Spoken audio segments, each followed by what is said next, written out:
We started off as a freight forwarding company, moving goods from east to west and back and forth, and I think helped. I watched Rosa Salvaje from Mexico, Neighbors from Australia, and EastEnders from the UK. So while my imagination... And then in East Africa, an unpromising... of a kid who was my age in East Africa, and there were flies on his face. I'm from the East Coast. It was an opportunity to go back to the East Coast, and I had this passion for science, always had. Like fundamentalism over the border just to our east, we're very concerned in Eastern Europe, and it's sort of like a big confrontation between East and West, and it's humiliating. They are so east. It doesn't suffer from the extreme heat of the south, nor cold of the north. So it's a mild climate. Things grow.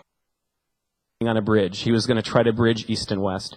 But as I mentioned, the far east is the place that speaks Latin, or the Romansh language. I worked so hard, I didn't have friends.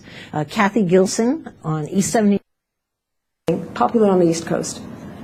Class size, whether it's a big class. On the Lower East Side, where 75% of the kids were homeless, but they were all writing books. I told my mother that I could be reassigned to a base on the East Coast, and the Navy would do. Single perspective that comes from the East Coast or from Culver City. You know, east to west and now north and south across the country, engaging youth all over Canada on this discussion. So we hear the light that will erupt in the east each morning and flood through the kitchen window. San Francisco, it's East Bay and San Francisco. It's very real, very nuanced and layered. I don't know if many of you remember out here, but on the East Coast, Superstorm Sandy hit New York, and it was a devastating. Now spread abroad to the west, to the east,